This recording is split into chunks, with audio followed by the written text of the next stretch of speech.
اب میں ایک مختصر نقشہ اس تجدیدی کام کا پیش کروں گا جو اب تک انجام پا چکا۔ عمر بن عبدالعزیز رحمت اللہ علیہ اسلام کے سب سے پہلے مجدد عمر بن عبدالعزیز ہیں۔ شاہی خاندان میں آنکھ کھولی، ہوش سنبھالا تو اپنے باپ کو مصر جیسے عظیم الشان صوبے کا گورنر پایا۔ بڑے ہوئے تو خود اموی سلطنت کے ماتحت گورنری پر مامور ہوئے۔ شاہان بنی امیہ نے جن جاگیروں سے اپنے خاندان کو مالا مال کیا تھا ان میں ان کا اور ان کے گھرانے کا بھی بہت بڑا حصہ تھا، حتیٰ کہ خاص ان کی ذاتی جائیداد کی آمدنی 50,000 اشرفی سالانہ تک پہنچتی تھی۔ رئیسوں کی طرح پوری شان سے رہتے تھے۔ لباس، خوراک، سواری، مکان، عادات و خصائل سب وہی تھے جو شاہی حکومت میں شہزادوں کے ہوتے ہیں۔ اس لحاظ سے ان کا ماحول اس کام سے دور کی مناسبت بھی نہ رکھتا تھا جو بعد میں انہوں نے انجام دیا۔ لیکن ان کی ماں حضرت عمر رضی اللہ تعالی عنہ کی پوتی تھیں۔ نبی صلی اللہ علیہ وآلہ وسلم کی وفات کو 50 ہی برس ہوئے تھے جب وہ پیدا ہوئے۔ ان کے زمانے میں صحابہ اور تابعین بکثرت موجود تھے۔ ابتدا میں انہوں نے حدیث اور فقہ کی پوری تعلیم پائی تھی، یہاں تک کہ محدثین کی صف اول میں شمار ہوتے تھے اور فقہ میں اجتہاد کا درجہ رکھتے تھے۔ پس علمی حیثیت سے تو ان کے لیے یہ جاننے اور سمجھنے میں کوئی دقت نہ تھی کہ نبی صلی اللہ علیہ وآلہ وسلم خلفائے راشدین مہدیین کے عہد میں تمدن کی اساس کن چیزوں پر تھی، اور جب خلافت بادشاہی سے بدلی تو ان بنیادوں میں کس نوعیت کا تغیر واقع ہوا۔ البتہ جو چیز عملی حیثیت سے ان کے راستے میں رکاوٹ ہو سکتی تھی وہ یہ تھی کہ اب اس جاہلی انقلاب کا بانی خود ان کا اپنا خاندان تھا۔ اس کے تمام فائدے اور بے حد و حساب فائدے ان کے بھائی بندوں اور خود ان کی ذات اور ان کے بال بچوں کو پہنچتے تھے، اور ان کی خاندانی عصبیت، ذاتی طمع اور اپنی آئندہ نسل کی دنیاوی خیرخواہی کا پورا تقاضا یہ تھا کہ وہ بھی تخت شاہی پر فرعون بن کر بیٹھیں، اپنے علم اور ضمیر کو ٹھوس مادی فائدوں کے مقابلے میں قربان کر دیں اور حق، انصاف، اخلاق اور اصول کے چکر میں نہ پڑیں۔ مگر جب 37 سال کی عمر میں بالکل اتفاقی طور پر تخت شاہی ان کے حصے میں آیا اور انہوں نے محسوس کیا کہ کس قدر عظیم الشان ذمہ داری ان پر آن پڑی ہے تو دفعتاً ان کی زندگی کا رنگ بدل گیا۔ انہوں نے اس طرح کسی ادنا تعامل کے بغیر جاہلیت کے مقابلے میں اسلام کے راستے کو اپنے لیے منتخب کیا کہ گویا یہ ان کا پہلے سے سوچا ہوا فیصلہ تھا۔ تخت شاہی انہیں خاندانی طریق پر ملا تھا، مگر بیعت لیتے وقت مجمع عام میں صاف کہہ دیا کہ میں اپنی بیعت سے تمہیں آزاد کرتا ہوں، تم لوگ جسے چاہو خلیفہ منتخب کر لو۔ اور جب لوگوں نے برضا و رغبت کہا کہ ہم آپ ہی کو منتخب کرتے ہیں، تب انہوں نے خلافت کی عنان اپنے ہاتھ میں لی۔ پھر شاہانہ کر و فر، فرعونی انداز، قیصر و کسریٰ کے درباری طریقے سب رخصت کیے، اور پہلے ہی روز لوازم شاہی کو ترک کر کے وہ طرز اختیار کیا جو مسلمانوں کے درمیان ان کے خلیفہ کا ہونا چاہیے۔ اس کے بعد ان امتیازات کی طرف توجہ کی جو شاہی خاندان کے لوگوں کو حاصل تھے، اور انہیں تمام حیثیتوں سے عام مسلمانوں کے برابر کر دیا۔ وہ تمام جاگیریں جو شاہی خاندان کے قبضے میں تھیں اپنی جاگیر سمیت بیت المال کو واپس کیں۔ جن جن کی زمینوں اور جائیدادوں پر ناجائز قبضہ کیا گیا تھا وہ سب انہیں واپس کر دیں۔ ان کی اپنی ذات کو اس تغیر سے جو نقصان پہنچا اس کا اندازہ اس سے کیا جا سکتا ہے کہ 50,000 کی جگہ صرف 200 اشرفی سالانہ کی آمدنی رہ گئی۔ بیت المال کے روپے کو اپنی ذات پر اور اپنے خاندان والوں پر حرام کر دیا، حتیٰ کہ خلیفہ ہونے کی حیثیت سے تنخواہ تک نہ لی۔ اپنی زندگی کا سارا نقشہ بدل دیا۔ خلیفہ ہونے سے پہلے شاہانہ شان کے ساتھ رہتے تھے، خلیفہ ہوتے ہی فقیر بن گئے۔ حاشیہ: سیرت نگاروں کا بیان ہے کہ خلافت سے پہلے 1000 درہم کا جوڑا بھی عمر بن عبدالعزیز کو پسند نہ آتا تھا، مگر خلیفہ ہونے کے بعد 4-5 درہم کے جوڑے کو بھی وہ اپنے لیے بہت شاندار سمجھتے تھے۔ گھر اور خاندان کی اس اصلاح کے بعد نظام حکومت کی طرف توجہ کی، ظالم گورنروں کو الگ کیا اور ڈھونڈ ڈھونڈ کر صالح آدمی تلاش کیے کہ گورنری کی خدمت انجام دیں۔ عاملین حکومت جو قانون اور ضابطے سے آزاد ہو کر رعایا کی جان، مال اور آبرو پر غیر محدود اختیار کے مالک ہو گئے تھے، انہیں پھر ضابطے کا پابند بنایا اور قانون کی حکومت قائم کی۔ ٹیکس عائد کرنے کی پوری پالیسی بدل دی اور وہ تمام ناجائز ٹیکس جو شاہان بنی امیہ نے عائد کر دیے تھے، جن میں آبکاری تک کا محصول شامل تھا، یک قلم موقوف کیے۔ زکوٰۃ کی تحصیل کا انتظام از سر نو درست کیا اور بیت المال کی دولت کو پھر سے عام مسلمانوں کی فلاح و بہبود کے لیے وقف کر دیا۔ غیر مسلم رعایا کے ساتھ جو ناانصافیاں کی گئی تھیں، ان سب کی تلافی کی۔ ان کے معابد جن پر ناجائز قبضہ کیا گیا تھا، انہیں واپس دلائے۔ ان کی زمینیں جو غصب کر لی گئی تھیں، پھر واگزاشت کی، اور ان کے تمام وہ حقوق بحال کیے جو شریعت کی روح سے انہیں حاصل تھے۔ عدالت کو انتظامی حکومت کے دخل سے آزاد کیا اور حکم بین الناس کے ضابطے اور اسپرٹ دونوں کو شاہی نظام کے اثرات سے پاک کر کے اسلامی اصول پر قائم کر دیا۔ اس طرح حضرت عمر بن عبدالعزیز کے ہاتھوں سے اسلامی نظام حکومت دوبارہ زندہ ہوا۔ پھر انہوں نے سیاسی اقتدار سے کام لے کر لوگوں کی ذہنی، اخلاقی اور معاشرتی زندگیوں سے جاہلیت کے ان اثرات کو نکالنا شروع کیا جو نصف صدی کی جاہلی حکومت کے سبب سے اجتماعی زندگی میں پھیل گئے تھے۔ فاسد عقیدوں کی اشاعت کو روکا، عوام کی تعلیم کا وسیع پیمانے پر انتظام کیا، قرآن، حدیث اور فقہ کے علوم کی طرف اہل دماغ طبقوں کی توجہات کو دوبارہ منعطف کیا اور ایک ایسی علمی تحریک پیدا کر دی جس کے اثر سے اسلام کو ابو حنیفہ، مالک، شافعی اور احمد بن حنبل رحمہم اللہ جیسے مجتہدین میسر آئے۔ اتباع شریعت کی روح کو تازہ کیا، شراب نوشی، تصویر کشی اور عیش و تنام کی بیماریاں جو شاہی نظام کی بدولت پیدا ہو چکی تھیں، ان کا انسداد کیا اور فی الجملہ وہ مقصد پورا کیا جس کے لیے اسلام اپنی حکومت قائم کرنا چاہتا ہے، یعنی الذين إن مكناهم في الأرض أقاموا الصلاة وآتوا الزكاة وأمروا بالمعروف ونهوا عن المنكر۔ سورہ حج۔ بہت ہی قلیل مدت میں اس انقلاب حکومت کے اثرات عوام کی زندگی پر اور بین الاقوامی حالات پر مترتب ہونا شروع ہو گئے۔ ایک راوی کہتا ہے کہ ولید کے زمانے میں لوگ جب آپس میں بیٹھتے تو عمارات اور باغوں کے متعلق گفتگو کرتے۔ سلیمان عبد الملک کا زمانہ آیا تو عوام کا مذاق شہوانیت کی طرف متوجہ ہوا، مگر عمر بن عبدالعزیز حکمراں ہوئے تو حالت یہ تھی کہ جہاں 4 آدمی جمع ہوتے، نماز، روزہ اور قرآن کا ذکر چھڑ جاتا تھا۔ غیر مسلم رعایا پر اس حکومت کا اتنا اثر ہوا کہ 1000 در 1000 آدمی اس مختصر سی مدت میں مسلمان ہو گئے، اور جزیے کی آمدنی دفعتاً اتنی گھٹ گئی کہ سلطنت کے مالیات اس سے متاثر ہونے لگے۔ مملکت اسلامی کے اطراف میں جو غیر مسلم ریاستیں موجود تھیں، عمر بن عبدالعزیز نے انہیں اسلام کی طرف دعوت دی اور ان میں سے متعدد ریاستوں نے اس دین کو قبول کر لیا۔ اسلامی حکومت کی سب سے بڑی حریف سلطنت اس وقت روم کی سلطنت تھی، جس کے ساتھ 1 صدی سے لڑائیوں کا سلسلہ جاری تھا، اور اس وقت بھی سیاسی کشمکش چل رہی تھی۔ مگر عمر بن عبدالعزیز کا جو اخلاقی اثر روم پر قائم ہوا، اس کا اندازہ ان الفاظ سے کیا جا سکتا ہے جو ان کے انتقال کی خبر سن کر خود قیصر روم نے کہے تھے۔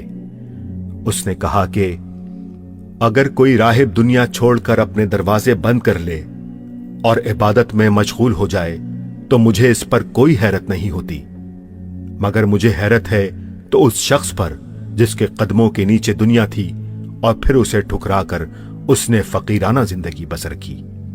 اسلام کے مجدد اول کو صرف 2.5 سال کام کرنے کا موقع ملا، اور اس مختصر سی مدت میں اس نے یہ انقلاب عظیم برپا کر کے دکھا دیا، مگر بنی امیہ سب کے سب اس بندہ خدا کے دشمن ہو گئے۔ اسلام کی زندگی میں ان کی موت تھی، وہ اس تجدید کے کام کو کس طرح برداشت کر سکتے تھے؟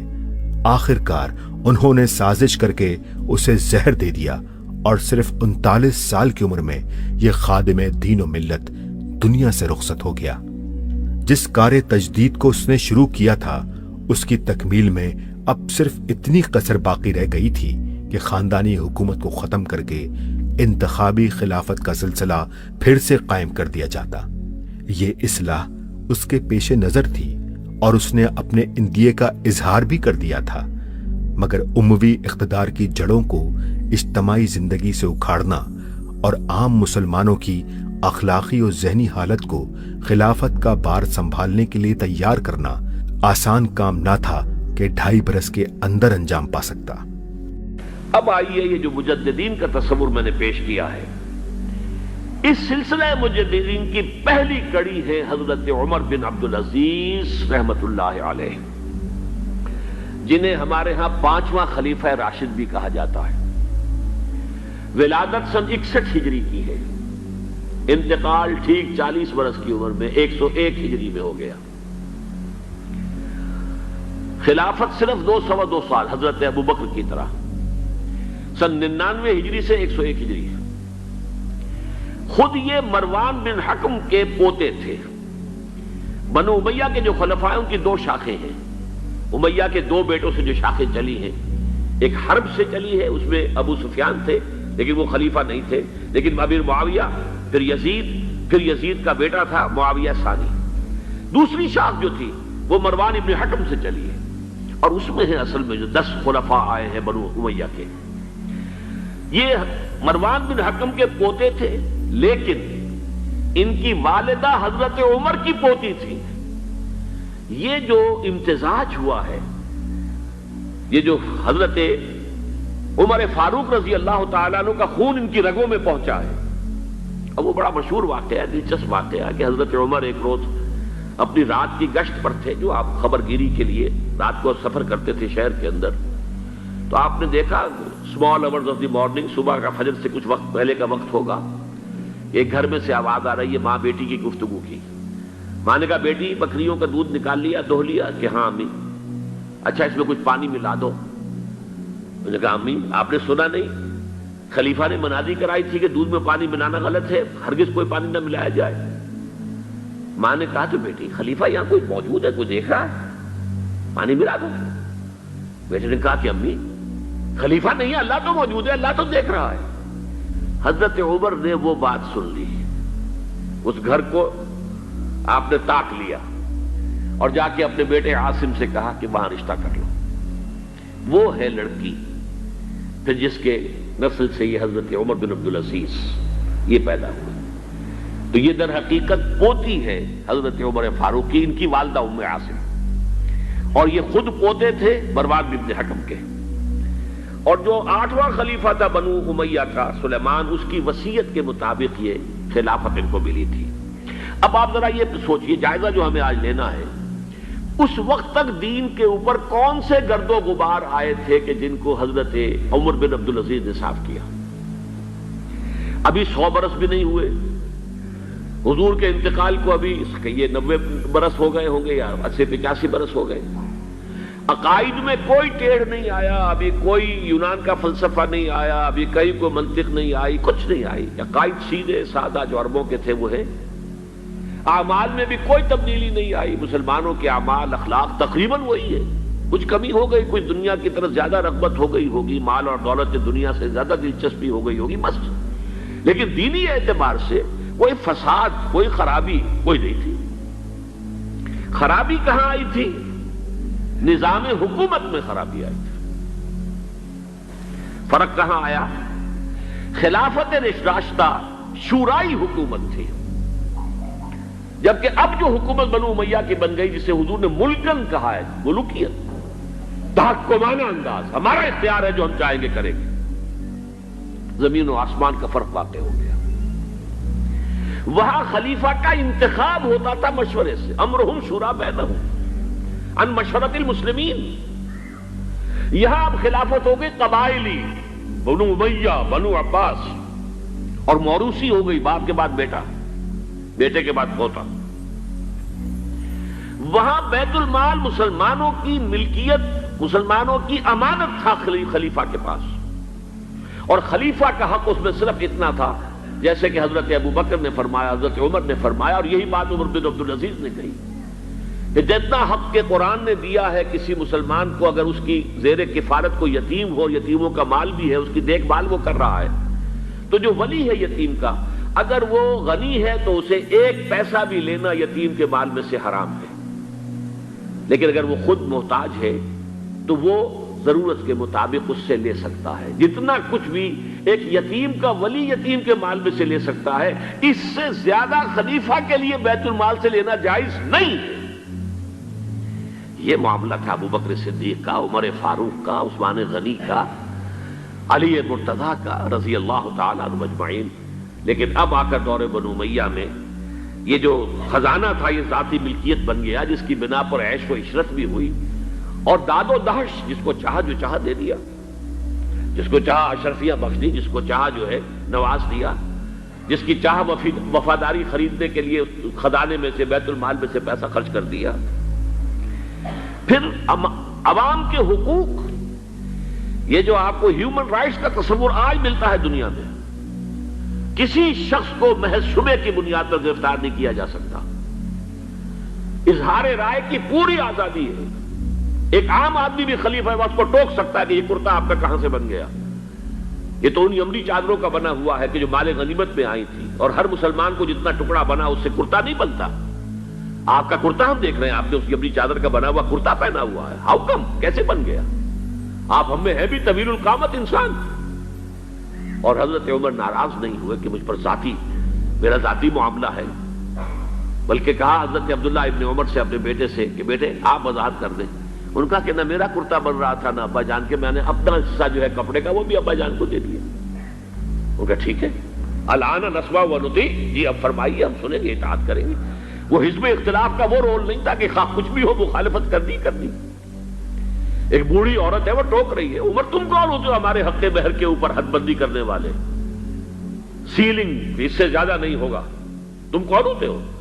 قرآن میں تو اللہ نے قنطار کا لفظ استعمال کیا، ڈھیروں مال دیا ہو اگر مہر میں، تب بھی اگر طلاق دیتے ہو تو تم واپس لینے کے حقدار نہیں ہو۔ حضرت عمر نے تسلیم کیا کہ آج ایک عورت نے عمر کو دین سکھایا اور اپنا آرڈیننس واپس لے لیا۔ یہ نظام حکومت، یہ مساوات کے سفر کر رہے ہیں۔ بیت المقدس کا سفر کوئی 50-100 میل نہیں ہے، 700 میل کا سفر، دق و دق صحرا کا سفر، اور ایک خادم، ایک اونٹ، اس پر باری باری بیٹھ رہے ہیں، جس لیے کہ 2 آدمی بیک وقت نہیں بیٹھ سکتے، سارا راشن بھی اسی اونٹ پر ہے۔ ایک منزل خلیفہ اوپر بیٹھے ہیں تو خادم جو ہے نکیل پکڑ کر آگے چل رہا ہے، اگلی منزل میں اب خادم اوپر بیٹھا ہے اور خلیفہ جو ہے نکیل پکڑ کے آگے چل رہا ہے۔ یہ مساوات، یہ تھی خلافت راشدہ۔ ظاہر بات ہے کہ اب صورتحال تبدیل ہو گئی۔ پہلے ملک جو تھا وہ اللہ کا تھا، اب ذاتی جاگیر بن گیا، اور اس ذاتی جاگیر میں سے جاگیریں دے دی گئی اپنے خاندان والوں کو، بنو امیہ کو سب سے بڑھ کر، اپنے جو بھی اور وفادار ہیں، جو بھی اور حمایتی ہیں ان کو۔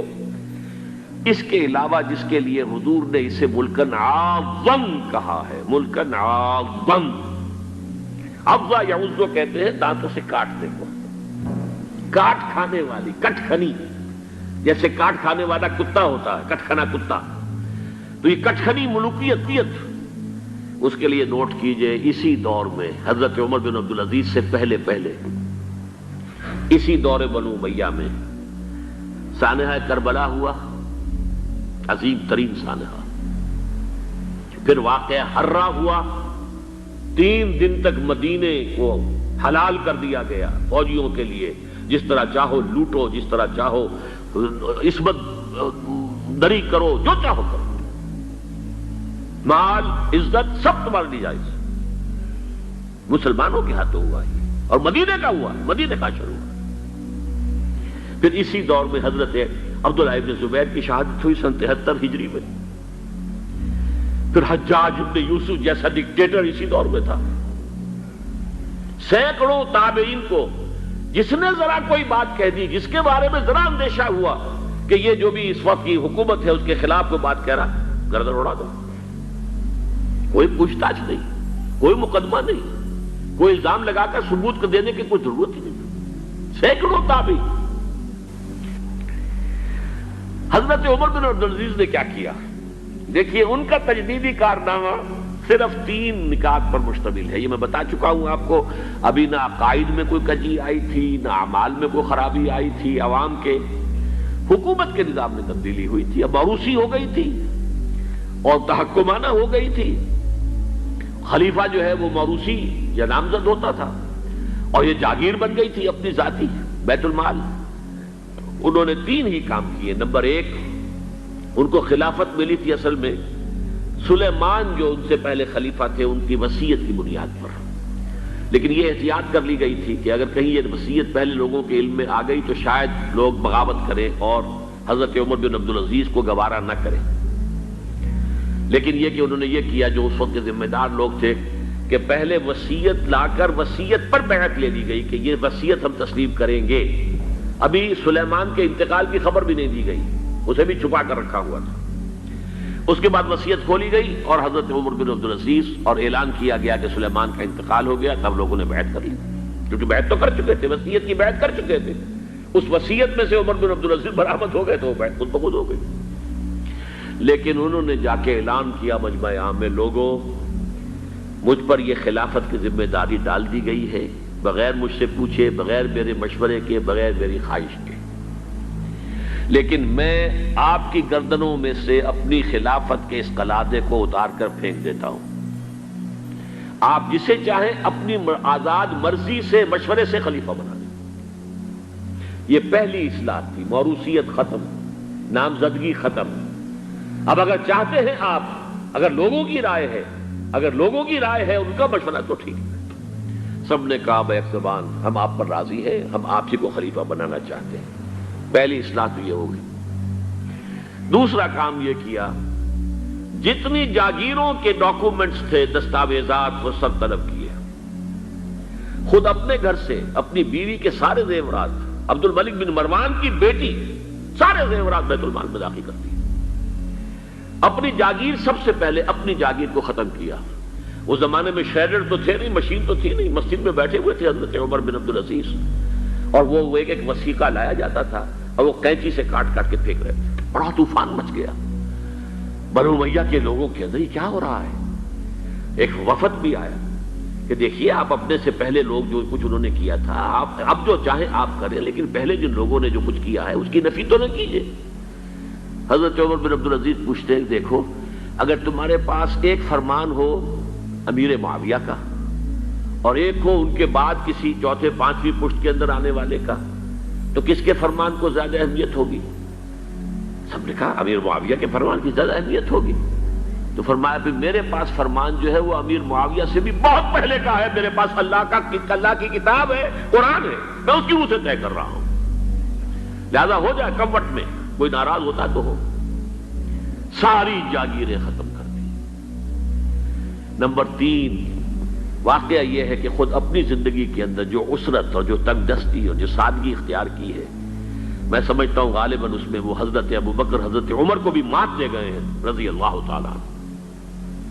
حالانکہ بڑے ہی ایک تو حسین اور جمیل انسان تھے، خوش شکل، خوش لباس، شہزادے تھے، گورنر بھی رہے تھے، پھر ان کے والد جو ہے طویل عرصے تک مصر کے گورنر تھے، وہاں ان کی پرورش ہوئی تھی گورنر کے بیٹے کی حیثیت سے، اعلیٰ لباس پہنتے تھے، خوشبو کے اندر اس طریقے سے بسا ہوا کہ جہاں سے گزر گئے ہیں پورا راستہ معطر ہو جاتا تھا۔